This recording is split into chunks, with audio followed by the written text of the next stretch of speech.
warahmatullahi wabarakatuh. Waalaikumsalam warahmatullahi. Terima kasih kepada Bu Endang sebagai moderator yang telah memberi kesempatan saya untuk memaparkan materi mengenai strategi pembelajaran yang efektif dalam pendekatan pembelajaran saintifik. Baiklah Bapak Ibu, saya ucapkan terima kasih kepada Ibu yang terhormat Ibu Neni yang telah bergabung, kemudian Pak Ramdan dan yang lainnya. Mudah-mudahan pada kesempatan hari ini kita bisa berdiskusi bersama untuk materi yang akan kita paparkan hari ini. Mengapa saya mengangkat materi ini? Kalau saya lihat, kalau saya ke sekolah-sekolah biasanya saya melihat ruang kelas yang kaku, kemudian rata-rata guru lebih senang mengajar di dalam. Padahal dalam kurikulum 2003 itu pembelajaran yang namanya kelas itu tidak hanya ruang yang dibatasi dinding, tetapi terbuka yang ada di dalam terbuka itu disebut sebagai kelas. Dan ada yang sampai 1 tahun mungkin posisi tempat tidak pernah berubah. Jadi pada ini saya akan memaparkan mengenai penerapan strategi pembelajaran yang efektif, yaitu dilihat dari strategi dan atau posisi tempat duduk para siswa. Baiklah Bapak dan Ibu, ini yang pertama adalah kita sebagai bahan renungan bahwa guru hebatlah yang mampu menghebatkan pembelajaran atau siswanya. Kemudian guru yang cerdas yang mampu mencerdaskan siswa-siswanya atau pembelajar-pembelajarnya. Kemudian guru mulialah yang mampu memuliakan pembelajar. Guru yang kreatiflah guru yang mampu kan pembelajar. Kemudian guru belajarlah yang mampu membelajarkan pembelajar. Dan sebagai bahan renungan bahwa siswa yang tidak mampu menjawab soal atau mengerjakan tugas bukan berarti bahwa siswa tersebut tidak mampu, tetapi bisa terjadi karena kurang senang atau tidak sesuai dengan kebutuhannya.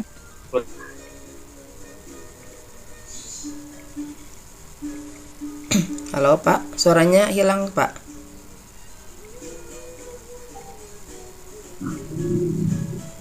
Halo. Yang mengetahui dan mengembangkan potensi. Kemudian siswa yang IQ-nya rendah bukan berarti dia bodoh atau tidak sempurna, tetapi siswa tersebut atau anak tersebut memiliki kecerdasan yang lain yang lebih menonjol dari bidang dari IQ-nya. Ini kita kenal dengan istilah multiple intelligence. Kemudian bagaimana supaya kita bisa melaksanakan pembelajaran yang efektif dan sesuai dengan yang kita harapkan? Ada 8K yang harus diterapkan oleh guru sebagai pendidik. Yang pertama adalah kasih sayang. Jadi pembelajaran atau materi akan bisa dipelajari bersama-sama dengan adanya kasih sayang dari guru terhadap siswanya dan dari siswa terhadap gurunya. Yang kedua adalah kepedulian. Yang ketiga kesabaran. Ini mungkin ada hubungannya dengan materi yang kemarin, yaitu tentang marah. Jadi harus. Yang berikutnya adalah harus kreatif. Kemudian adanya kerendahan hati, kemudian bijaksana, adanya komitmen yang kuat, dan adanya kejujuran. Oke, kemudian konsep pembelajaran. Kalau kita lihat dari seorang guru adalah seorang desainer yang bertugas mendesain, merancang pembelajaran sehingga apa yang disajikan menjadi efektif dan diterima oleh pembelajar atau siswa. Kemudian peserta didik berperan sebagai pembelajar. Dia adalah seorang arsitek yang harus membangun pengetahuannya dan wawasan mereka sendiri dalam proses belajar. Kemudian guru harus berperan sebagai motivator sehingga mampu menumbuhkan, mengembangkan, dan memberikan energi positif, membelajar, membangun antusias, dan semangat dirinya sehingga dapat menciptakan proses dan hasil belajar yang optimal. Kemudian pembelajaran adalah proses interaksi peserta didik dengan pendidik dan sumber belajar pada suatu lingkungan belajar. Pembelajaran merupakan upaya guru untuk menjembatani terjadinya interaksi sehingga siswa memperoleh pengetahuan. Pembelajaran dianggap baik interaksi yang terjadi multi arah. dari guru dengan siswa, kemudian siswa dengan siswa, siswa dengan sub belajar, dan lingkungan belajarnya. Ini dikenal dengan istilah interaksional. Kemudian kita lihat dari sudut pandangnya. Yang pertama adalah dari sudut pandang pembelajaran adalah aktivitas yang dilakukan guru agar siswa belajar. Kemudian kalau kita lihat dari aktivitas siswa, pembelajaran adalah aktivitas siswa untuk mencapai tujuan belajar. Kemudian kita mengenal model-model pembelajaran ini tidak akan kita bahas. Karena ini mungkin Bapak dan Ibu guru sudah mengenal ini setiap diklat pasti muncul. Ada discovery dan info TPL, dan ini tidak akan kita bahas ke sini sebab saya yakin Bapak dan Ibu sudah lebih paham.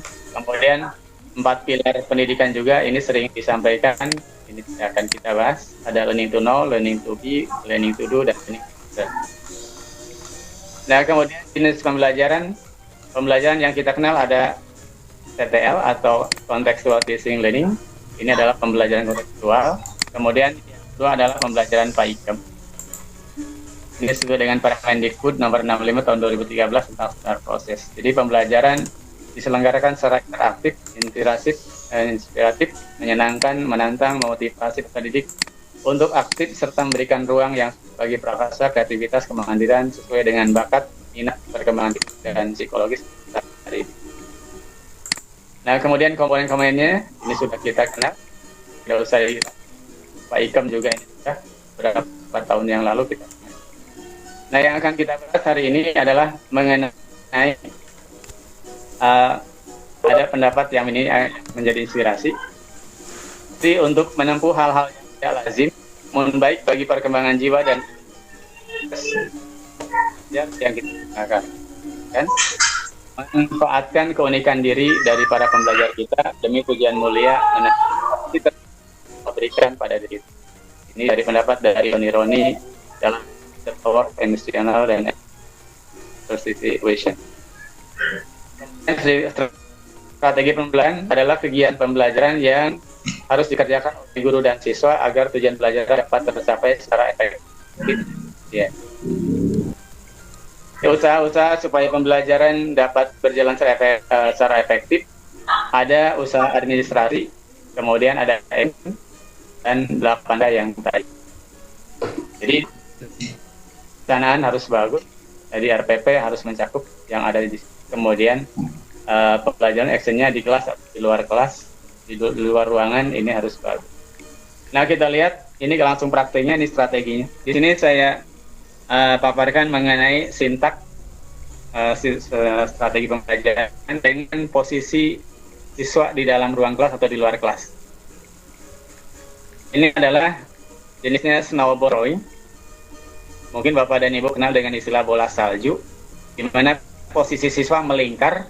Ini tidak memerlukan tempat duduk, jadi siswa cukup berdiri melingkar baik di luar maupun di dalam ruangan. Kemudian sintaknya seperti sebelahnya, dari mulai mengamati, menanyakan, kemudian guru membuat bola dari kertas yang isinya adalah pertanyaan-pertanyaan yang harus dijawab oleh siswa. Mengapa disebut bola salju? Karena nanti setiap jawaban siswa itu makin banyak atau makin membesar sehingga diibaratkan sama dengan bola salju. Pada saat dilempar ke seorang siswa, maka tersebut harus dijawab, ditulis di situ, kemudian dilempar kembali ke siswa yang lain sehingga jawabannya makin lama makin banyak dan bolanya makin besar. Nah, nanti akhir barulah guru membuka jawaban-jawaban tersebut dan dibahas secara bersama.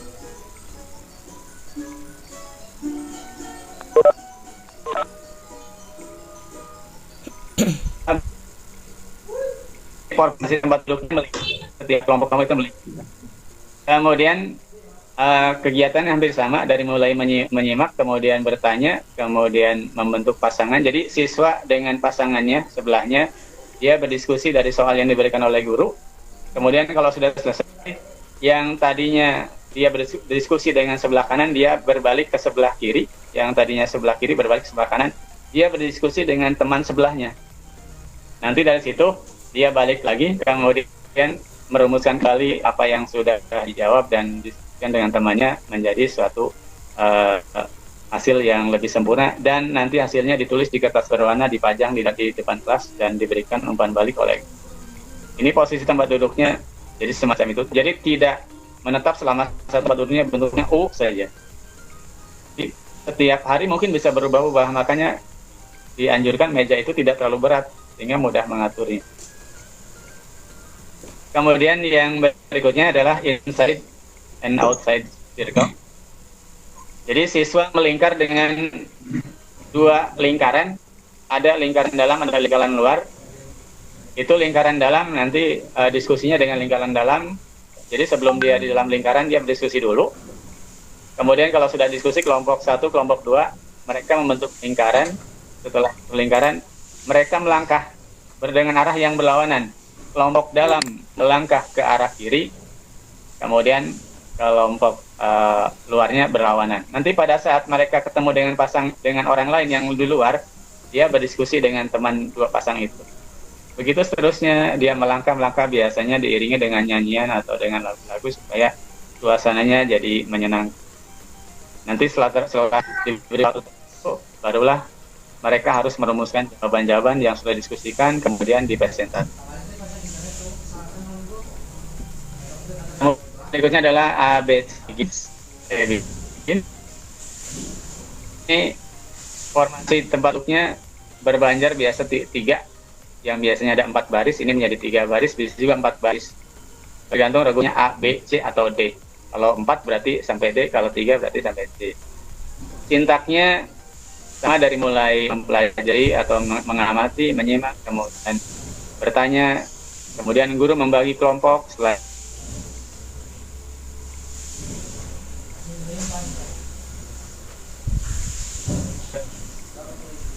dari guru, kemudian harus menjawab dan dijawab kertas berwarna ditempelkan di chat atau di papan.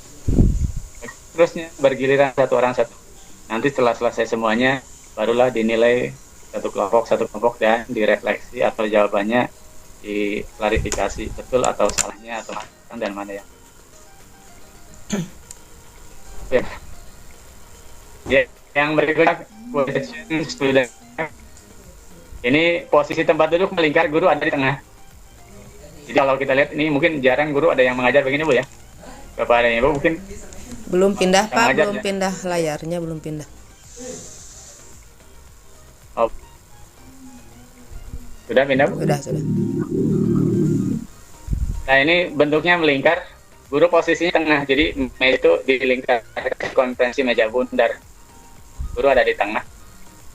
Kemudian setelah menyimak dan mencatat materi, kemudian bertanya, setelah itu setiap siswa harus membuat soal, masing-masing membuat soal minimal 1.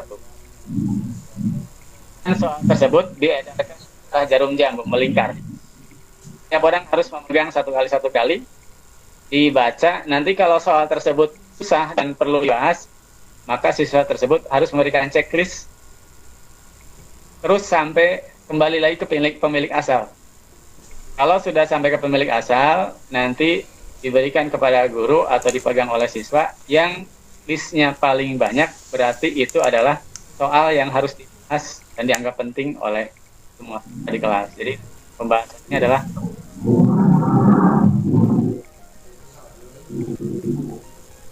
ini bentuknya melingkar begitu. Kemudian ini adalah pesan. Ini biasanya di pelajaran bahasa Inggris atau di bahasa Indonesia. Jadi siswa berlatih mengingat dan menyampaikan kembali apa yang sudah disampaikan oleh guru. Jadi siswa dibuat berbaris oleh 4 ini luar kelas. Di luar kelas biasanya di lapang atau di tempat yang teduh, kemudian seperti mau berlomba. Nanti guru memberikan soal kepada siswa yang paling depan. Kemudian siswa yang paling depan dia harus dia bisikan ke yang di belakangnya, terus berantai sampai ke belakang. Nanti yang belakang dia harus menulis jawabannya dan ditempelkan biasanya di depan atau diberikan ke gurunya. Kemudian yang berikutnya adalah true or false. jadi benar atau salah. Siswa seperti biasa dibentuk kelompok, ada 4 kelompok bergantung jumlah siswa. Kalau jumlah siswa ada 32 berarti bisa menjadi 8 kelompok atau 4 kelompok bergantung kelompoknya mau berapa isinya. Kalau isinya 6 berarti kalau 30 5 kelompok. Kalau dibagi 4 menjadi satu kelompoknya 8. Nah, kemudian guru berada di tengah-tengah, dia harus menyampaikan suatu opini atau pernyataan. Setiap kelompok harus memberikan jawaban benar atau salah. Kemudian kalau benar apa alasannya, kalau salah apa alasannya. Begitu sampai beberapa soal, kemudian setiap kelompok mempresentasikan jawabannya ke depan dan ditanggapi secara bersama-sama oleh siswa yang lain. Nah, kemudian jigsaw ini tidak usah Bu ya, jigsaw terlalu sering. Kemudian everyone teacher. Tidak usah Bu ya. Sudah biasa mungkin. Oke, sampai sini ada itu mungkin yang berbeda ini Bu. Diskusi 3 lapis. Mungkin Bapak dan Ibu ada yang baru mengenal dengan diskusi 3 lapis Bu ya? Atau mungkin sering melaksanakan kegiatan jadi kangen ngajar Pak Mun, pengen ke sekolah ya? Ya, ini diskusi 3 lapis Ibu. Ini yang paling seru ini biasanya. Jadi biasanya perkenalan pertama itu akan didiskusikan oleh kelompok yang paling tengah, yang paling dalam. Mereka berkelompok di tengah diskusi. Kemudian setelah diskusi, diberi soal diskusi, dia presentasikan dari tengah lingkaran. Perwakilannya berdiri, kemudian dia menyampaikan jawabannya.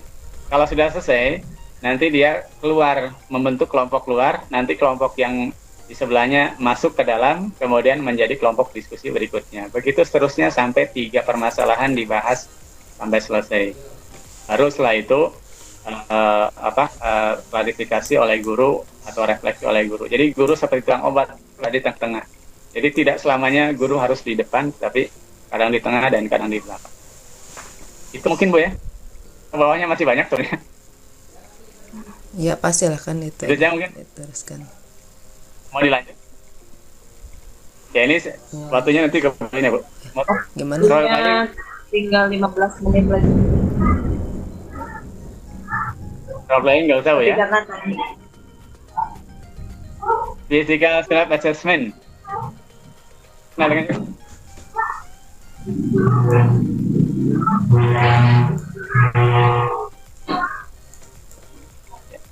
ini yang terakhir ya, yang kalau nggak usah lah. Ini sampai sini deh. Physical self assessment. Di sini siswa awalnya ini tidak usah di dalam kelas, di luar. Jadi enaknya di luar, di depan kelas atau di lapang. Kemudian siswa berkumpul, nanti guru menempelkan angka 1, 2, 3, 4, 5 itu di pohon atau di dinding Bu. Misalnya itu sangat setuju, juga setuju, dan seterusnya. Nah, kalau sudah ditempel, guru memberikan suatu statement atau pernyataan, opini atau soal. Setelah itu siswa suruh memilih, kalau dia setuju, dia lari langsung ke nomor 1. Begitu seterusnya sampai mereka membentuk kelompok di setiap angka-angka itu. Dan di situ dia berdiskusi mengapa setuju, mengapa tidak setuju, dan seterusnya. Setelah selesai baru mereka presentasi. Itu adalah strategi pembelajaran yang biasa dilaksanakan di dalam kelas sehingga siswa merasa senang, menggembirakan, kemudian termotivasi, inspiratif. Dan mudah-mudahan ini bisa menjadi referensi buat ngajar di kelas nanti sudah kembali, sudah selesai, kita mungkin akan kembali ke kelas dan kita mempraktekkan apa yang kita dari. Itu saja, kurang lebihnya mohon maaf. Assalamualaikum warahmatullahi wabarakatuh. Waalaikumsalam. Waalaikumsalam warahmatullahi wabarakatuh. Terima kasih kepada Bapak Munadi yang telah memaparkan materinya. Ternyata banyak sekali metode-metode yang bisa kita terapkan untuk mengefektifkan dan mengaktifkan anak di dalam kelas. Ternyata guru itu tidak harus berdiri di depan kelas. Banyak sekali metode-metode yang lain.